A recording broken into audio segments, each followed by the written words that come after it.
My name is Helen Collins. I'm 29 years old and I work at the local library in a small town that most people have probably never heard of. My life is simple, maybe too simple for some, but it's mine. I've always been the quiet type, preferring the company of books to the loud outside world. The library is my sanctuary. It's a small, old building with creaky floors and shelves that have seen better days. But to me, it's perfect. Every day, I open the library doors at 8 a.m., turn on the lights, and breathe in the familiar scent of books. It's a routine that never gets old. My parents passed away when I was young, so I was raised by my grandmother. She was a kind woman, always encouraging me to read and learn.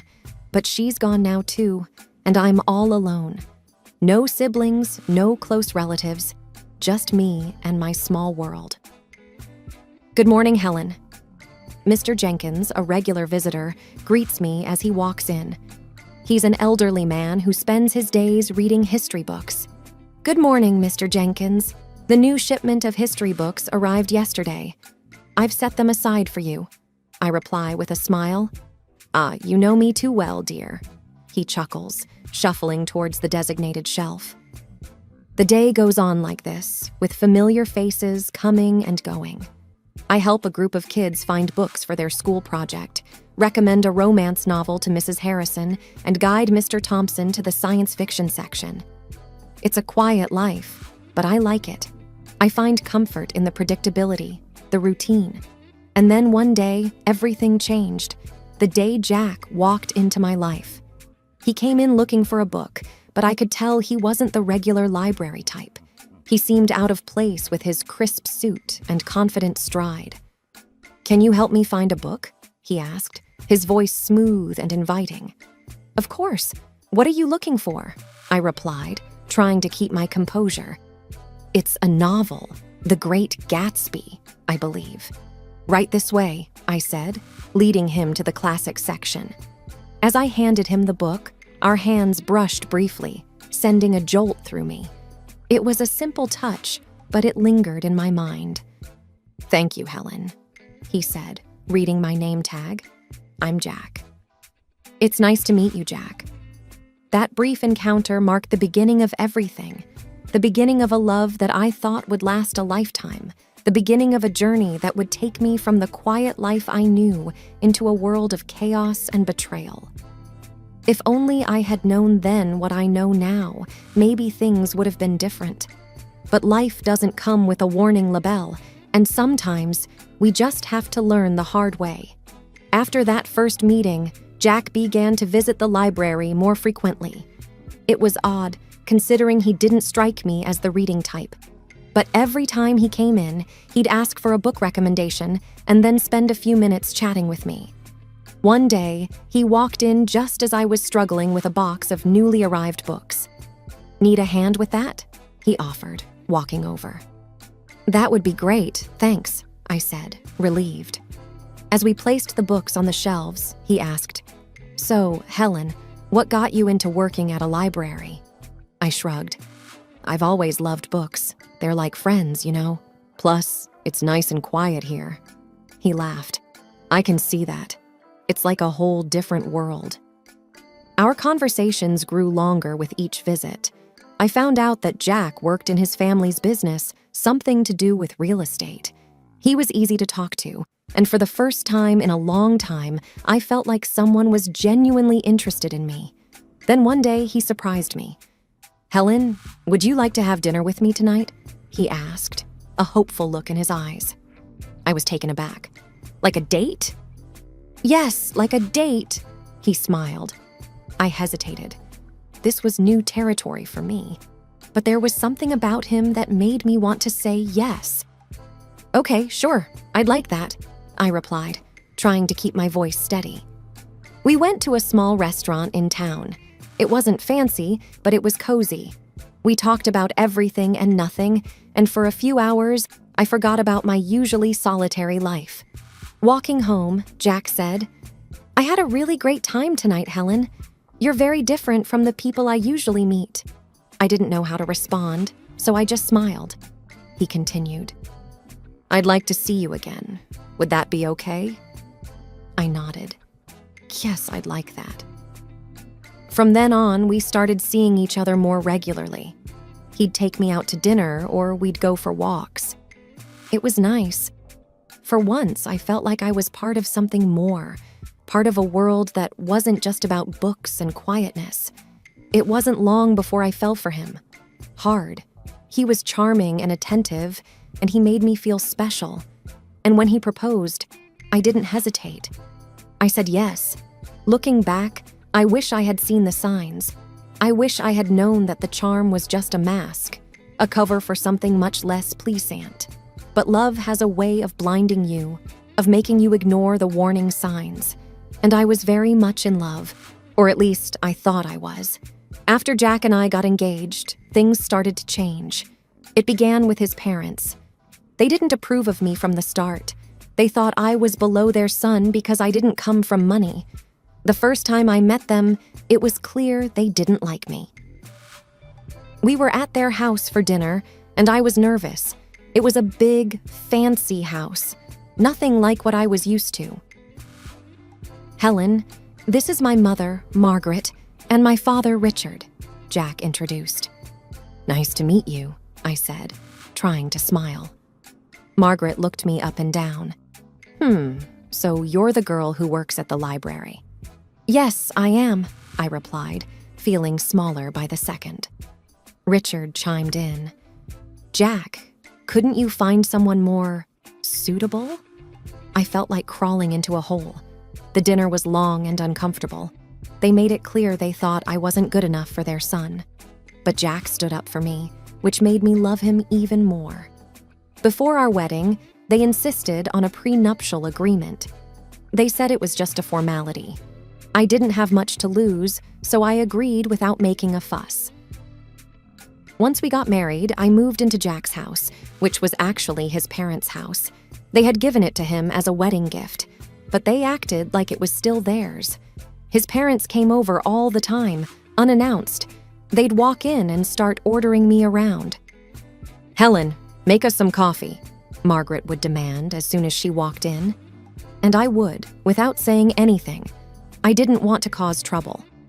One day, Margaret pointed at the TV and said, Remember, Helen, in case of divorce, you can't claim this. It was like that with everything. They reminded me constantly that everything in the house wasn't mine. Jack started changing too. He wasn't the man I fell in love with. He started joining in on the jokes his parents made about me. One evening, I was trying to decide what to wear for a family event. I asked Jack for his opinion. This one makes you look less drab, he said, laughing. I was hurt. It was like he was a different person around his parents. He didn't stand up for me anymore. Instead, he laughed along with them. It was exhausting, living in that house. I felt like an outsider, an unwanted guest. I kept hoping things would get better, but they only got worse. The stress got to me. I started having stomach pains, bad ones. I tried to ignore them, but one day I collapsed at the library. I woke up in the hospital. The doctor said it was stress-related.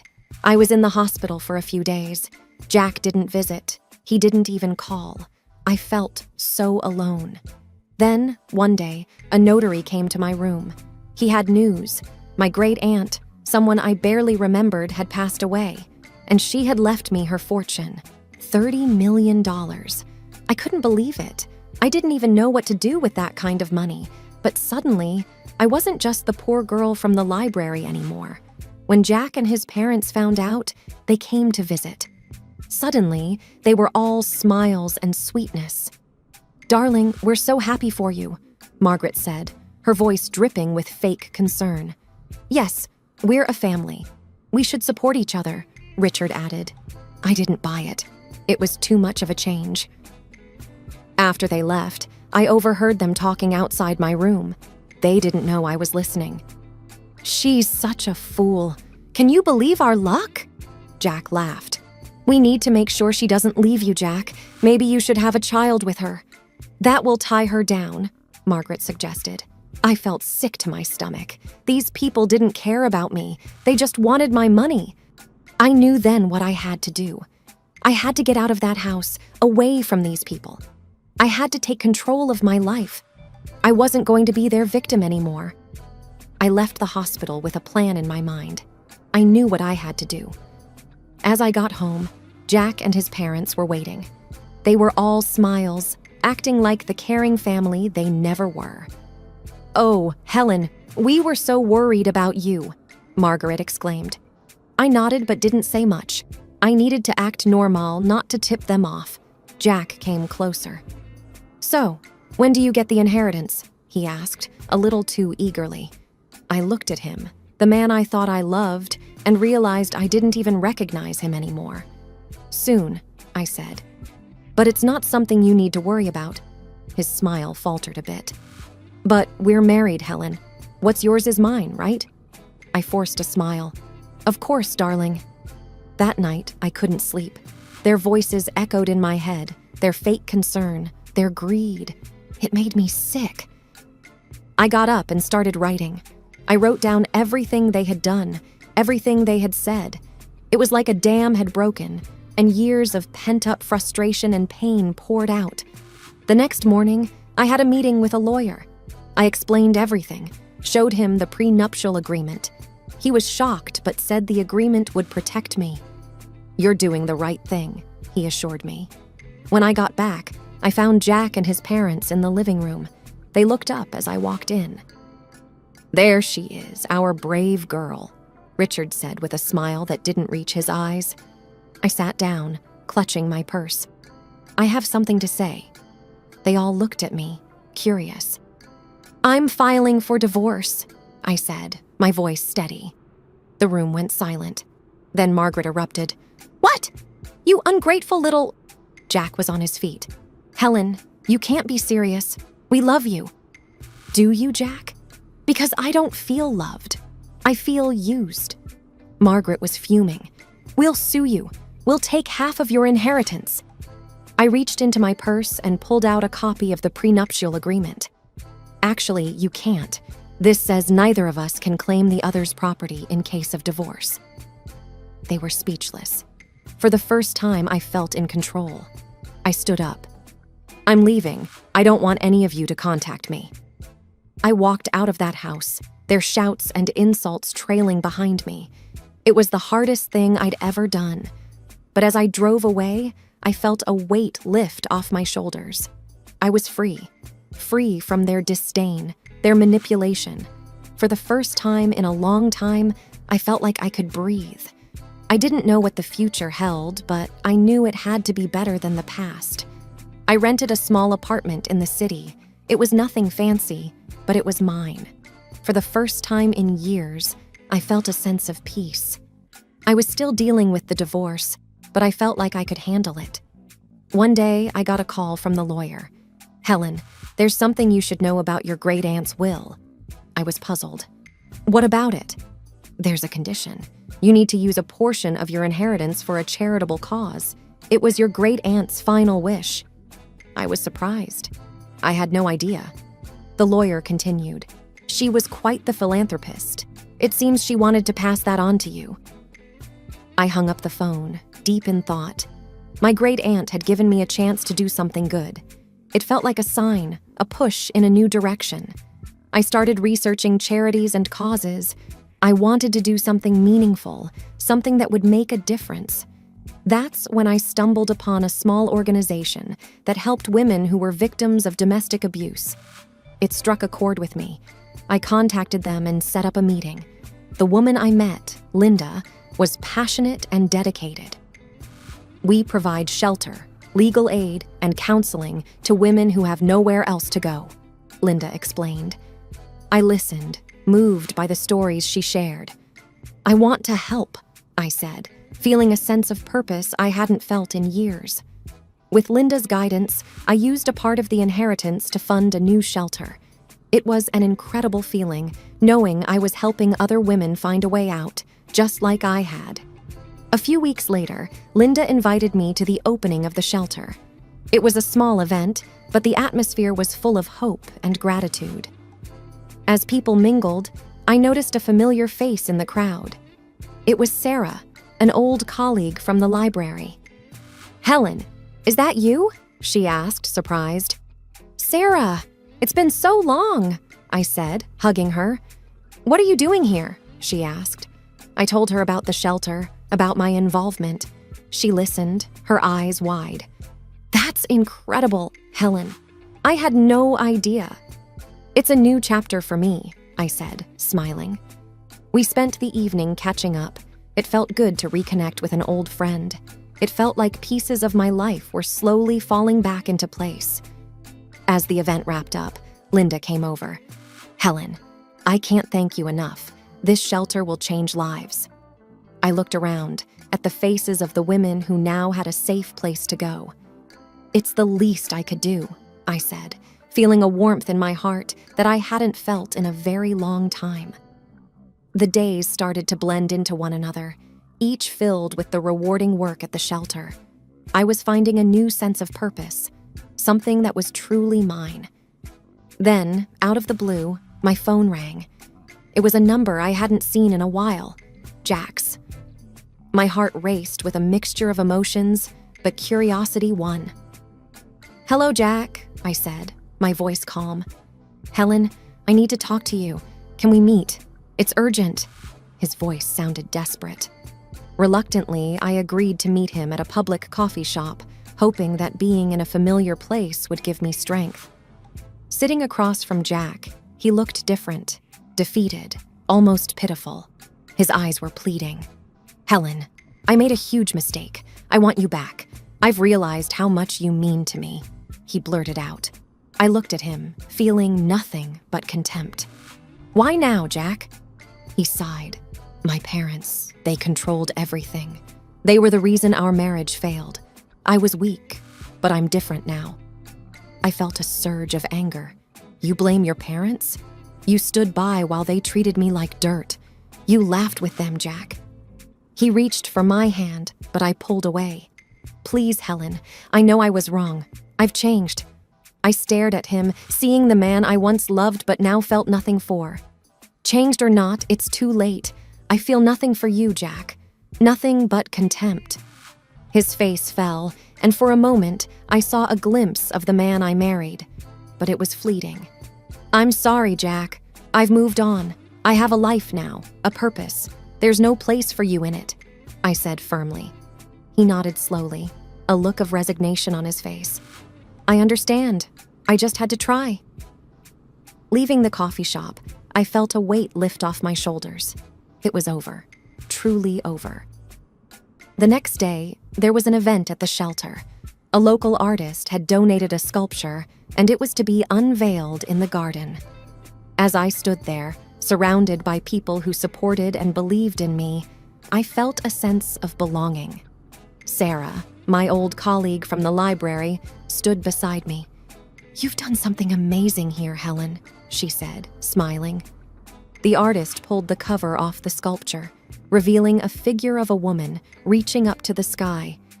It symbolized hope, strength, and new beginnings. Applause filled the air, and for a moment, everything felt right in the world.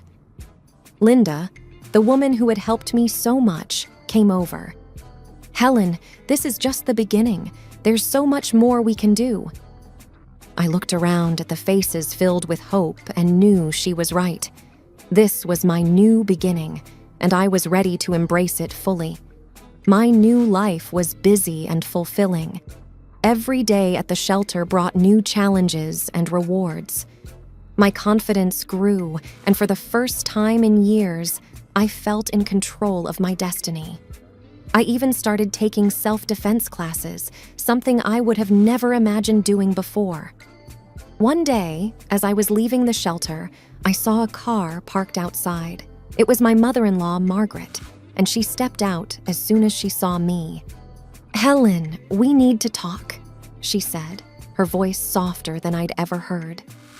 "I have nothing to say to you, Margaret," I replied, my voice steady. "Please, just hear me out. I've realized how wrong we were," she pleaded. I stopped and looked at her. She seemed genuine, but I couldn't forget the past. "What do you want, Margaret?" "I want to apologize." I treated you terribly. I've lost my son because of it, and I don't want to lose you too. You were like the daughter I never had," she said, her eyes glistening with tears. I felt a pang of something, sympathy, perhaps, but I pushed it away. "Margaret, you made my life a living hell. An apology won't change that. I've moved on, and I suggest you do the same," I said firmly.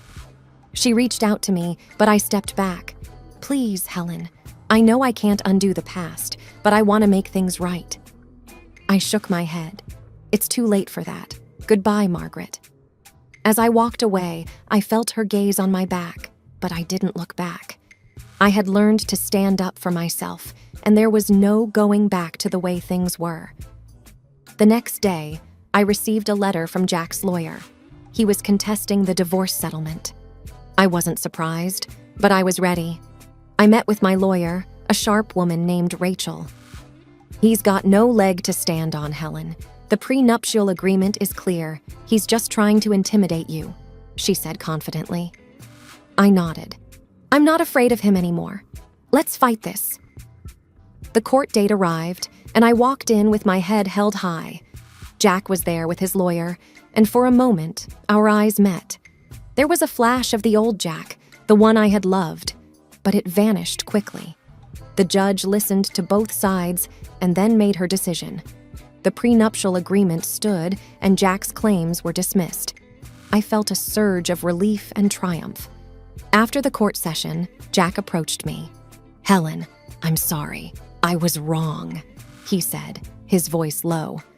I looked at him, seeing the man I once loved, but now felt nothing for. "Goodbye, Jack. Take care of yourself," I said, and walked away. As I left the courtroom, I felt a sense of closure. That chapter of my life was finally over, and a new one was just beginning. At the shelter, we were planning a fundraiser, and it was taking all my attention. The support from the community was overwhelming, and I felt a deep sense of gratitude. The night of the fundraiser arrived, and the place was buzzing with energy. People from all walks of life had come to support our cause. As I looked around, I realized how far I had come.